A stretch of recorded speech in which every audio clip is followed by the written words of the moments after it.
الله أكبر. الحمد لله رب العالمين الرحمن الرحيم مالك يوم الدين إياك نعبد وإياك نستعين اهدنا الصراط المستقيم صراط الذين أنعمت عليهم غير المغضوب عليهم ولا الضالين.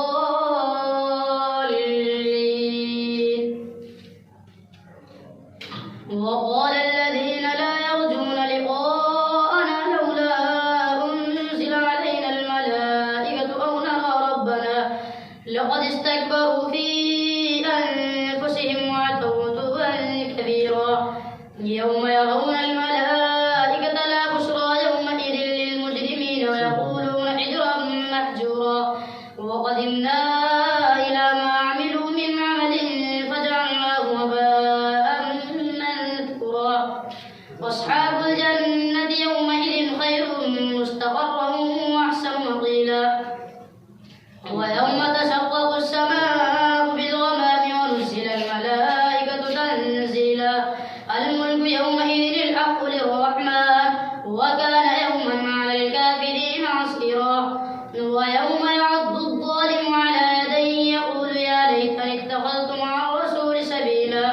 يا ويلتى ليتني لم أتخذ فلانا خليلا لقد أضلني عن الذكر بعد إذ جاءني وكان الشيطان للإنسان خذولا. وقال الرسول يا رب إن قومي اتخذوا هذا القرآن مهجورا.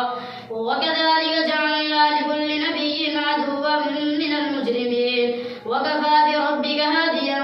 ونصيرا. وقال الذين كفروا لولا نزل عليه القرآن جملة واحدة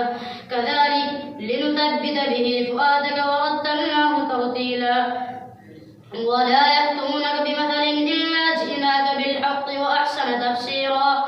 الذين يحشرون على وجوههم إلى جهنم أولئك شر مكانا وأضل سبيلا. ولقد آتينا موسى الكتاب وجعلنا معه أخاه هارون وزيرا. فقلنا اذهبا إلى القوم الذين كذبوا بآياتنا فدمرناهم تدميرا.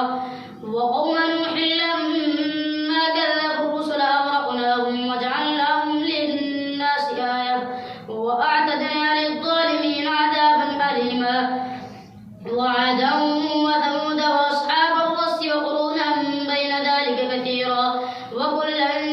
ضربنا له الأمثال وكلا تبرنا تتبيرا. ولقد أتوا على القرية التي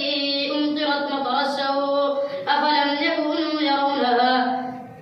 بل كانوا لا يرجون نشورا. وإذا رأوك إن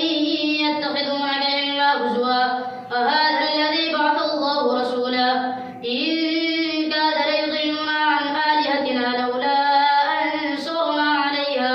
وسوف يعلمون حين يرون العذاب من أضل سبيلا. أرأيت من اتخذ إلهه هواه أفأنت تكون عليه وكيلا. أم تحسب أن أكثرهم يسمعون أو يعقلون إن هم إلا كالأنعام بل هم أضل سبيلا. ألم تر إلى ربك كيف مد الظل ولو شاء لجعله ساكنا ثم جعلنا الشمس عليه دليلا ثم قبضناه إلينا قبضا يسيرا. وهو الذي جعل لكم الليل لباسا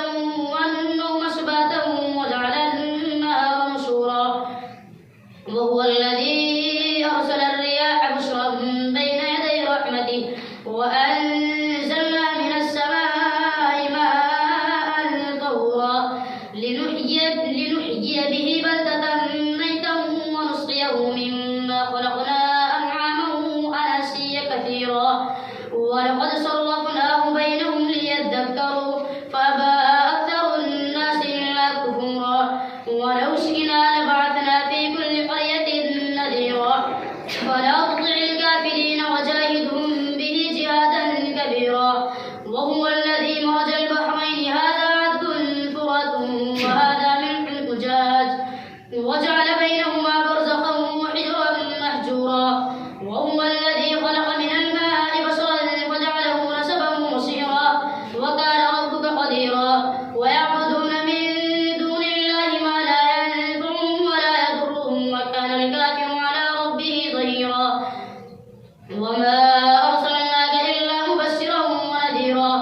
قل ما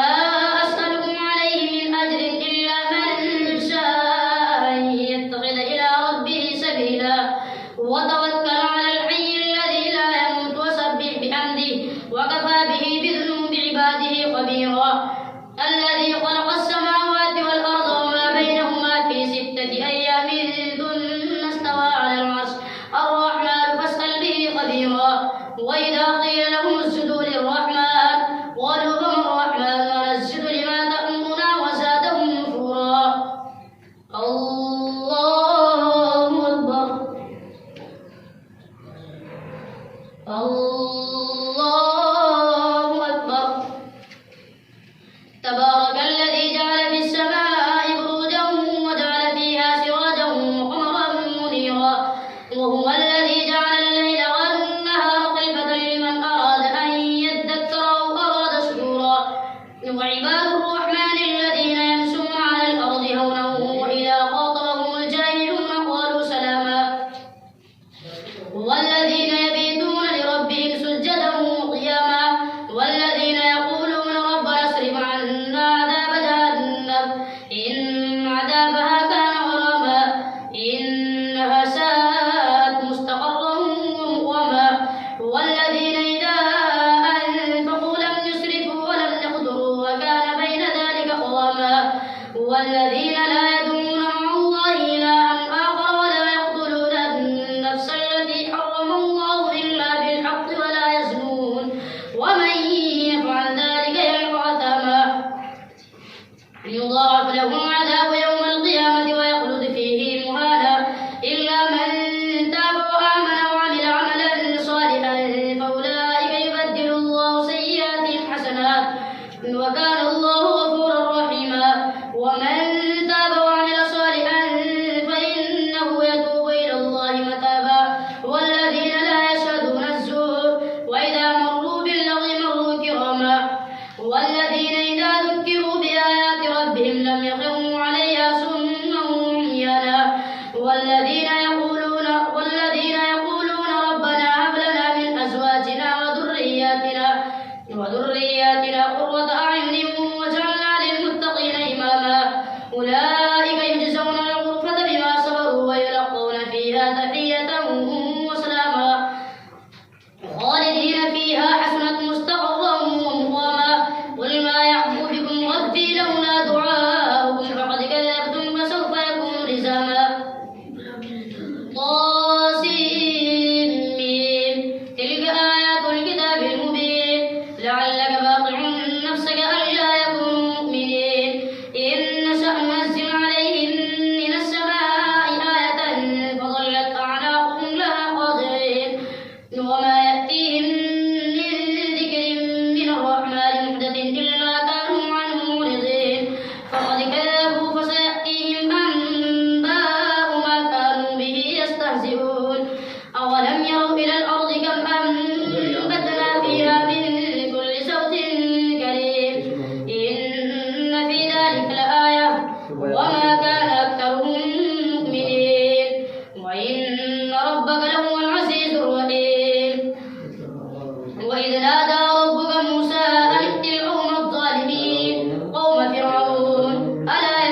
واتل عليهم نبأ إبراهيم إذ قال لأبيه وقومه ما تعبدون قالوا نعبد أصناما فنظل لها عاكفين قال هل يسمعونكم إذ تدعون أو ينفعونكم أو يضرون قالوا بل وجدنا آباءنا كذلك يفعلون قال أفرأيتم ما كنتم تعبدون أنتم وآباؤكم الأقدمون فإنهم عدو لي إلا رب العالمين الذي خلقني فهو يهدين والذي هو يطعمني ويسقين وإذا مرضت فهو يشفين والذي يميتني ثم يحيين والذي يطمع أن يغفر لي خطيئتي يوم الدين رب هب لي حكما والحقني بالصالحين واجعل لي لسان صدق في الآخرين واجعلني من ورثة جنة النعيم واغفر لأبي إنه كان من الضالين ولا تخزني يوم يبعثون يوم لا ينفع مال ولا بنون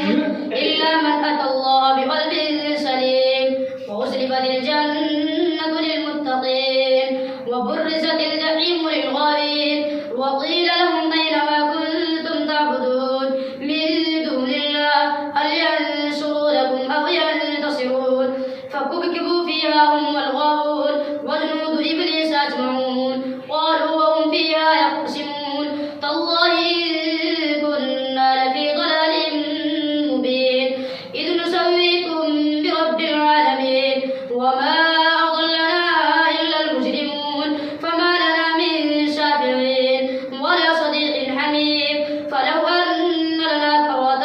فنكون من المؤمنين إن في ذلك لآية وما كان أكثرهم مؤمنين وإن ربك لهو العزيز الرحيم كذبت قوم نوح المرسلين إذ قال لهم أخوهم نوح ألا تتقون إني لكم رسول أمين فاتقوا الله وأطيعون وما أسألكم عليه من أجر إن أجري إلا على رب العالمين فاتقوا الله وأطيعون قالوا أنؤمن لك واتبعك الأرذلون قال وما علمي بما كانوا يعملون إن حسابهم إلا على ربي لو تشعرون وما أنا بطارد المؤمنين إن أنا إلا نذير مبين قالوا لئن لم تنته يا نوح لتكونن من المرجومين قال رب إن قومي كذبون فافتح بيني وبينهم فتحا ونجني ومن معي من المؤمنين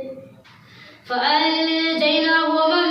معه في الفلك المشحون ثم أغرقنا بعد الباقين إن في ذلك لآية وما كان أكثرهم مؤمنين وإن ربك لهو العزيز الرحيم الله أكبر سمع الله لمن حمده الله أكبر الله أكبر الله أكبر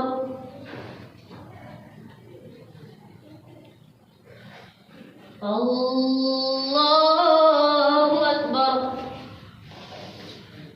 الحمد لله رب العالمين الرحمن الرحيم مالك يوم الدين إياك نعبد وإياك نستعين اهدنا الصراط المستقيم صراط الذين أنعمت عليهم غير المغضوب عليهم ولا الضالين كذبت عاد المرسلين إذ قال لهم أخوهم هود ألا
بل أنتم قوم عادون قالوا لئن لم تنته يا لوط لتكونن من المخرجين قال إني لعملكم من القالين رب نجني وأهلي مما يعملون فنجيناه وأهله أجمعين إلا عجوزا في الغابرين ثم دمرنا الآخرين وأمطرنا عليهم مطرا فساء مطر المنذرين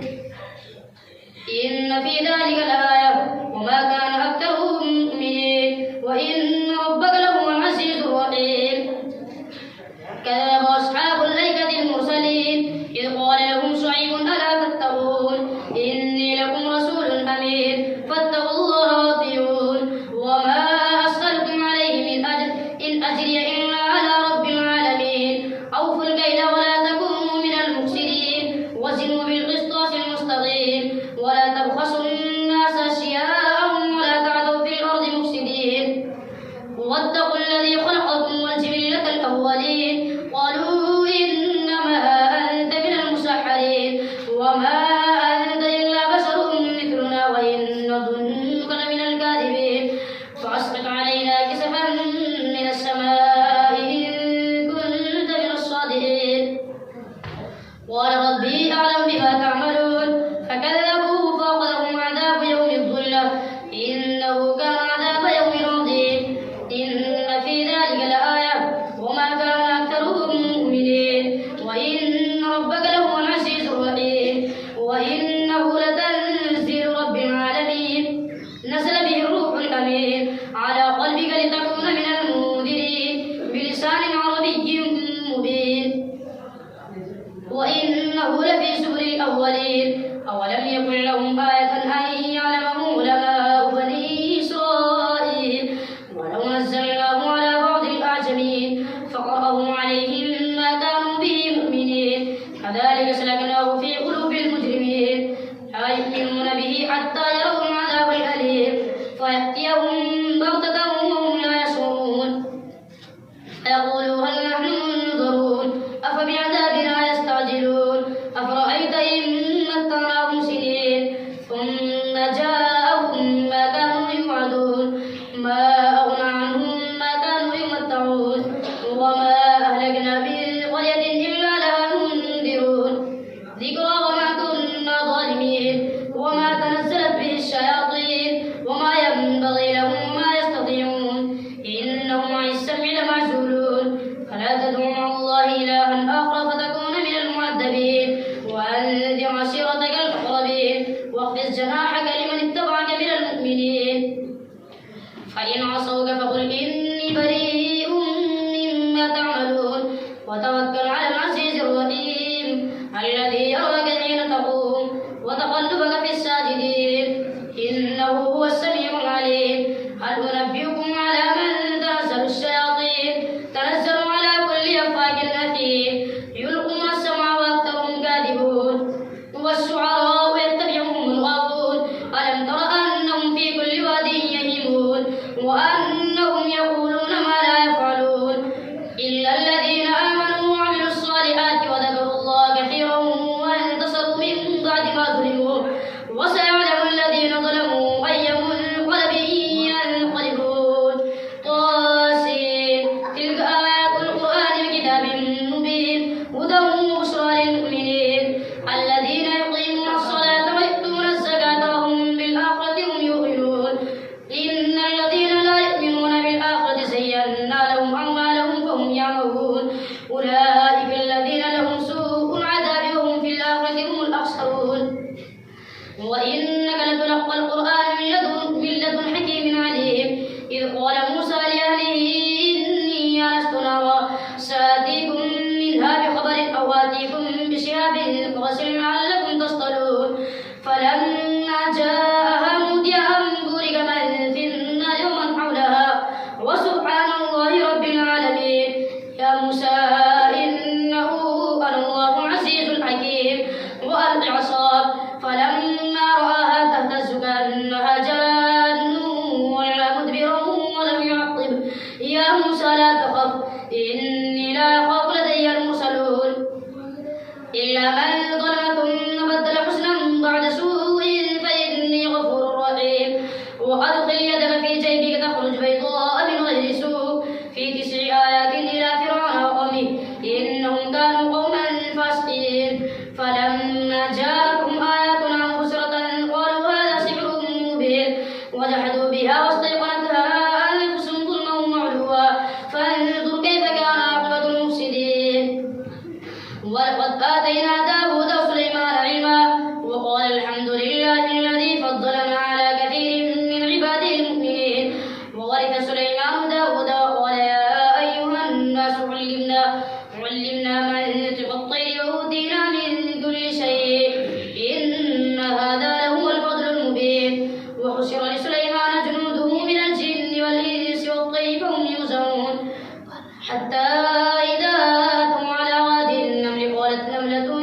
يا أيها النمل ادخلوا مساكنكم لا يحطمنكم سليمان وجنوده وهم لا يشعرون فتبسم ضاحكا من قولها وقال رب أوزعني أن أشكر نعمتك التي أنعمت علي وعلى والدي وأن أعمل صالحا ترضاه وادخلني برحمتك في عبادك الصالحين وتفقد الطير فقال ما لي لا أرى الهدهد أم كان من الغائبين لأعذبنه عذابا شديدا أو لأذبحنه أو ليأتيني بسلطان مبين فمكث غير بعيد فقال أحطت بما لم تحط به وجدتك من سبأ بنبأ يقين إني وجدت امرأة تملكهم وأوتيت من كل شيء ولها عرش عظيم وجدتها وقومها يسجدون للشمس من دون الله وزين لهم الشيطان أعمالهم فصدهم عن السبيل فهم لا يهتدون ألا يسجدوا لله الذي يخرج الخبأ في السماوات والأرض ويعلم ما تخفون وما تعلنون الله لا إله إلا هو رب العرش العظيم الله أكبر الله أكبر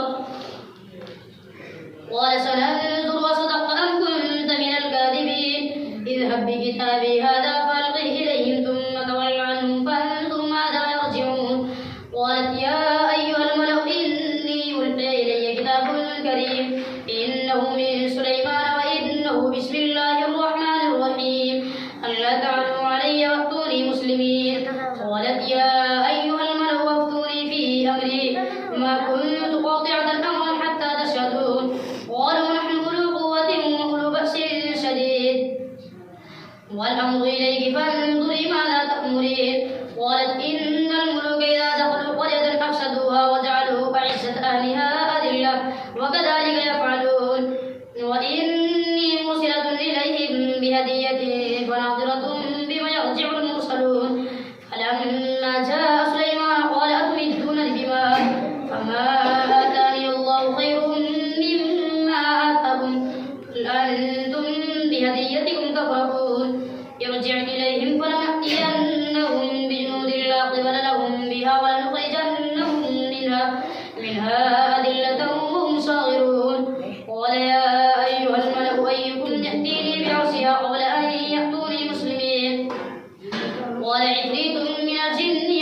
أنا آتيك به قبل أن تقوم من مقامك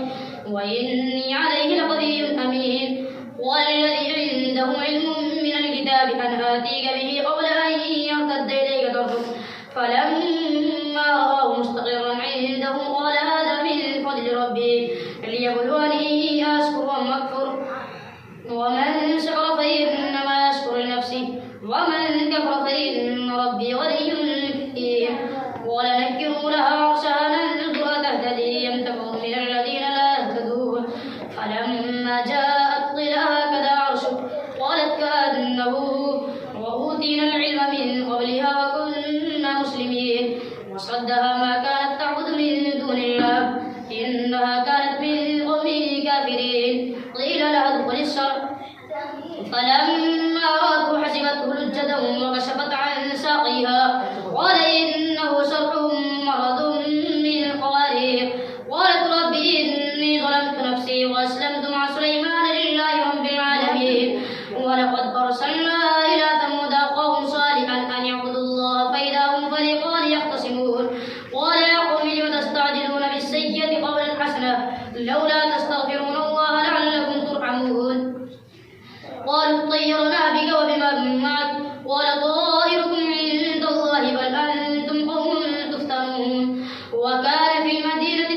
بغط يفسدون في الأرض ولا يصلحون قالوا تقاسموا بالله لنبيتنه وأهله ثم لنقولن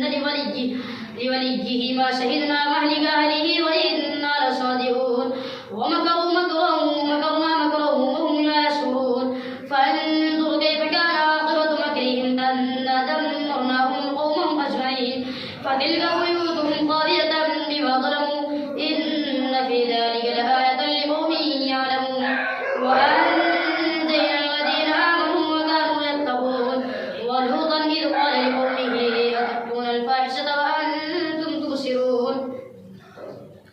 أئنكم لتأتون الرجال شهوة من دون النساء بل أنتم قوم تجهلون فما كان جواب قومه إلا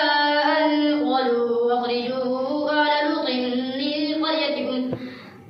إنهم أناس يتطهرون فأنجيناه وأهله إلا امرأته قدرناها من الغابرين وأمطرنا عليهم مطرا فساء مطر المنذرين قل الحمد لله وسلام على عباده الذين اصطفى الله خير أما يشركون الله أكبر سمع الله لمن حمده الله أكبر الله أكبر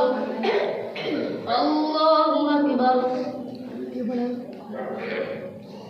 الله أكبر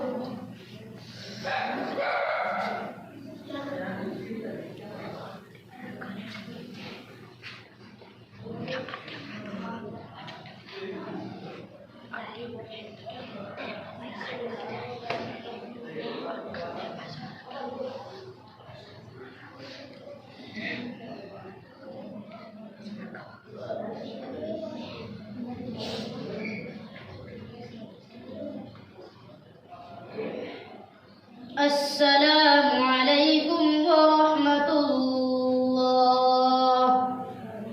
السلام عليكم